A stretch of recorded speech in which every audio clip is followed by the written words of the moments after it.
What's going on, guys? Back at you guys with another tutorial video where today we're going to be going over how to drop a rainbow fade and incorporate a really cool interstellar or galaxy design on top of it. Now you can go ahead and give this design a shot on any shoe of your liking, but we're going to be using Russell Westbrook's Jordan Why Not Zeros. To me, doing a crazy design like this is perfectly fitting for a Westbrook shoe because, as you guys know, Russ is known for having one of the most unique sense of styles on and off the court. So let's go ahead and start moving through some of the steps you'll need to get this design rolling. First off, with any shoe, especially something like this, which is a near synthetic leather, you're going to need to go ahead and prep your surface. After you're done with your prepping, we're going to go ahead and get right into our taping. You're going to want at least 6 to 7 colors if you're going to be dropping a super crazy colorful fade like we're going to be doing. We're going to be starting things off with a nice neon sunset yellow up front, following that up with a lava orange. After that, a Parisian pink. And then after the pink, we're going to jump right into a paradise purple. After that, we're going to go into a royal blue.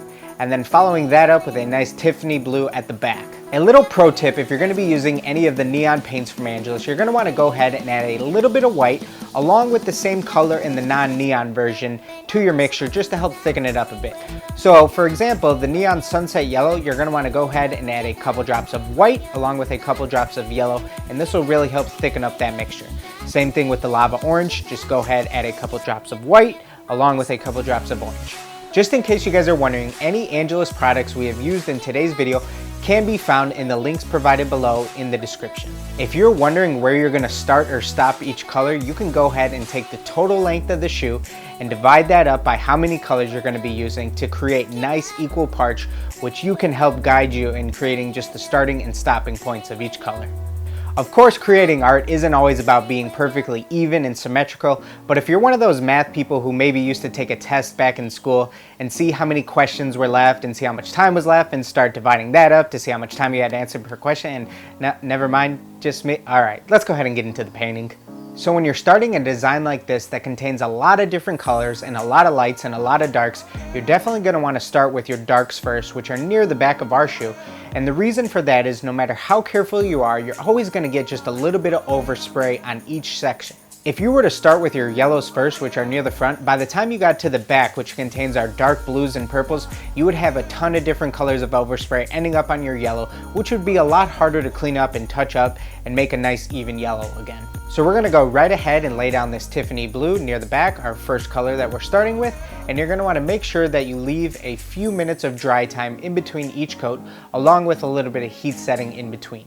After that, you're just going to keep heading down the line, going color by color. After we did our Tiffany blue, we moved right into a nice deep royal blue, followed that up with this paradise purple, and keep heading down the line until you finish off with your yellow near the front of the shoe. So now that we have the 6 colors evenly laid out across the shoe, what you're going to want to do is go ahead and try to blend them together just a little bit better. A quick and simple way to do this is just go ahead and mix 2 colors in your airbrush with the backflow technique, and then just go ahead and lay down a nice even blend right in between the 2 colors. So now you can see we have a really cool, crazy, colorful gradient laid out across our shoe, and this is the point where you can really get creative and go ahead and create your own galaxy or interstellar design, but you can go ahead, sit back, and watch how we made ours.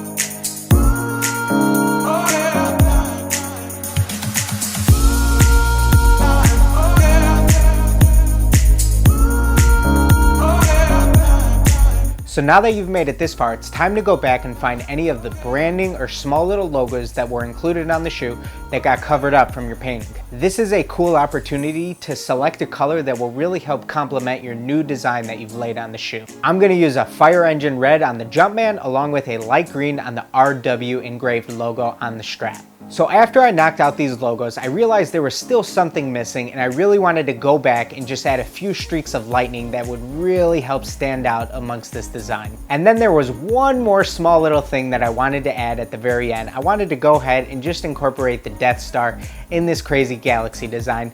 These are the small little things that can really help stand out and really help tell a story with your shoe and give something people to talk about when they're taking their time to actually view everything that you did.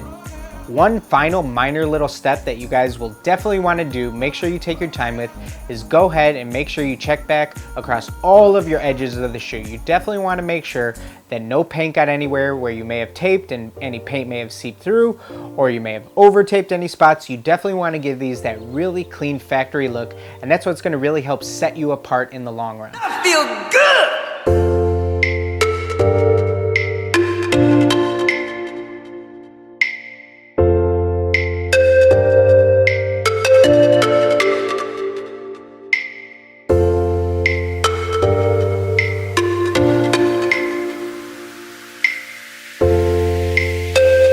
Alright, that's a wrap on today's video, guys. We hope you really enjoyed today's tutorial. We hope you're able to take something away from it.